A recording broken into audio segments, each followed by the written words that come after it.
The debate begins with the two sides stating their initial views on whether men and women are equal. The first woman confidently asserts that women are superior to men in every way. Are men and women equal? I don't know at this point. Actually, women are better than men. In her opinion, women bring everything of value to the world, providing all the vibes and essence of life, while men contribute literally nothing. The man strongly disagrees with this perspective. He argues that if you look around at the infrastructure of society, the buildings, technology, economy, nearly everything was built and is maintained by men through hard work. Look around the entire infrastructure of our nation, our economy, every building you walk into, the camera that's filming you right now, the microphone you're speaking to, everything is built, maintained, and it's still maintained to this day through men. To support his point, he notes that even the camera filming them and microphone she's speaking into were invented, built and operated by men.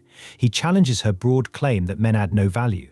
Undeterred, the woman mocks his serious tone as mansplaining, implying he is arrogant and condescending. She tries to diminish his arguments by making faces and insisting he is just mad. Remaining calm, the man points out these childish tactics indicate she is unable to rationally debate the issue. When she cannot counter his claims, she resorts to personal attacks rather than acknowledging valid points. The two sides are firmly entrenched in their opposing stances, foreshadowing the heated debate to come over whether men and women are truly equal in society. Their contrasting rhetoric hints at the deeper issues of gender roles, sexism, and power dynamics that will fuel the discussion. As the debate carries on, the conversation grows more heated and tense between the two sides.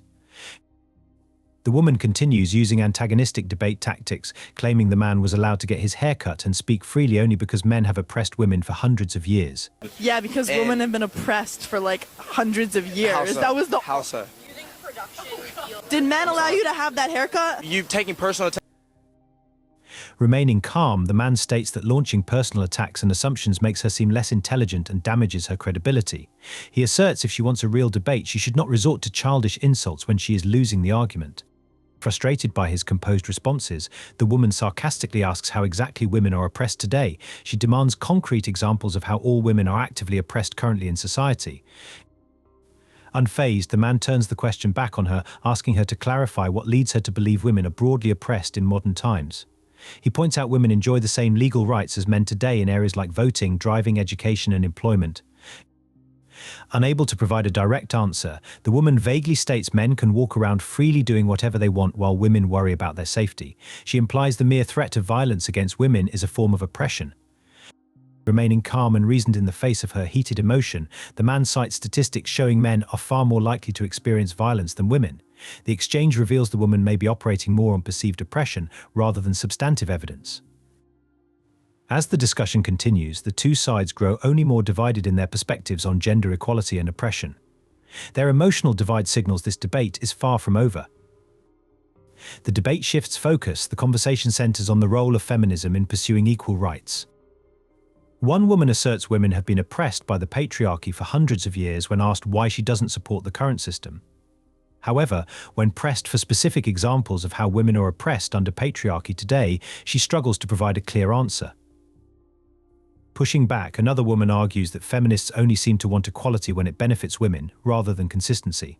She points out that in wartime, many feminists dodge the draft despite wanting combat roles open to women. Her implication is that feminists want rights without equal responsibilities.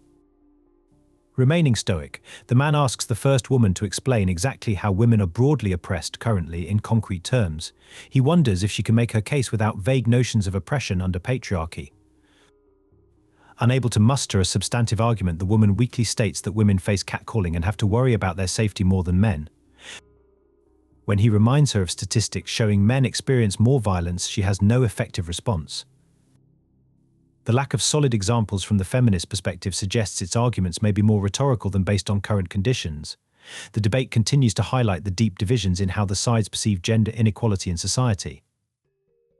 The man asks one of the women how exactly women are oppressed currently in society. Rather than respond to his question, the woman assumes his race, gender, and sexuality, asking if he is a white cisgender straight-appearing man. Cisgender, like straight-appearing man. Well, I'm asking you as well. But I'm you're saying, assuming like, what I am? I can't. Are you assuming? I can't, like. Assuming my gender? You're Points out that her assumptions would be unacceptable and considered rude if the roles were reversed, highlighting her hypocrisy. He states that he feels very oppressed by her assumptions about his identity and demands she apologize. Shifting focus, another woman states she expects men to be breadwinners and provide for women financially. However, when asked if she plans to reciprocate that providing role by being a homemaker and caregiver, she recoils at the notion. Her perspective reveals a double standard. She wants traditional male gender roles enforced but rejects the accompanying female roles that would create balance. The man highlights her hypocrisy by noting she can't have traditional roles only when it benefits her. These exchanges reveal clear inconsistencies in how gender equality is viewed by some. While demanding equal rights, some also expect traditional privileges, reject responsibilities, and apply standards to men they don't adhere to themselves. The debate continues to expose deep fissures in the societal discussion around gender. The debate comes to a close. The tactics and substance of the arguments presented reveal a clear dichotomy between reason and rhetoric. While one side of the debate relies on calm, logical reasoning supported by facts and statistics, the other utilizes rhetorical devices, deflection, and appeals to emotion. When his rational arguments back the women into an intellectual corner, they react emotionally, resorting to tactics like mocking his serious tone, making assumptions about his identity, and questioning his intelligence. Rather than acknowledging valid points, they change the subject or make vague claims about women being oppressed under patriarchy, but they fail to provide concrete examples when challenged. The man maintains composure throughout, pressing for specifics and noting when debate moves from rational arguments to personal attacks, assumptions, and logical fallacies. By remaining non-reactive in the face of ridicule and pointing out inconsistencies calmly, his rhetorical restraint highlights the emotion-based approach of his opponents. In the end, the side that relied on reason, facts, and substantive discussion to make its case appears stronger. Meanwhile, the other side resorted to fallacies, hypocrisies, abstraction when their rhetoric proved ineffective under scrutiny. This suggests reasoned, logical debate has more power to enlighten than empty rhetoric, even if rational discourse lacks the superficial appeal of emotional theatrics. The debate serves as a microcosm for broader societal discussions surrounding gender equality and identity politics.